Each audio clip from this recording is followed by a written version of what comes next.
Okay, here we are, Matthew Russell Lee, Inner City Press, here on Center Street in Lower Manhattan. Even with the Trump grand jury not meeting today, there remains a media throng in some tents. It looks like it might rain. I guess it'll be next week, or maybe not at all. There's a movie shooting down here, or a TV show over the weekend in Lower Manhattan. It's all turned into that. Meanwhile, in the SDNY, the defamation/rape case of E. Jean Carroll versus Trump, yesterday Judge Kaplan ruled that there will be an anonymous jury, and his order is actually pretty. His order says that Trump has intimidated judges, witnesses, even jurors. Therefore, the jurors will be assembling off-site and being maybe driven in through the garage. I'm not sure. So we'll be covering that trial. But a trial that's coming before then is that of Pras Michel of the Fugees. He's standing trial beginning Monday, at least jury selection.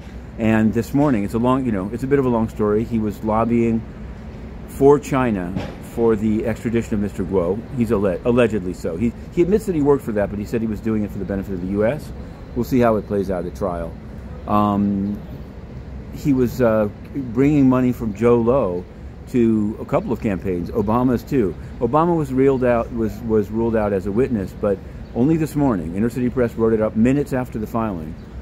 Team Michel has put in a witness list, last-minute supplemental witness list with Steve Bannon on the list. Steve Bannon, of course, possibly the proposed suretor of Mr. Guo Wengui's chief of staff, Yvette Wang. So it's all coming together. In other crypto news, Reginald Fowler, formerly of the NFL, facing sentencing, has agreed to not gamble in Arizona. And Gisele Bunkin is saying she too is a victim of FTX, despite having promoted it. Well, that's really something. Meanwhile, as to the United Nations, there's a lot of corruption to be named, new rapes that they've announced. But what I want to say is that, shockingly, Antonio Guterres, through his spokesman Farhan Haq, has offered praise for China's Ukraine plan, Ukraine peace plan. It's because Guterres is really in the pocket of China, and it's not just philosophically, it's also economically. He concealed his links to the China Energy Fund Committee. We reported it and have been banned ever since. To be continued.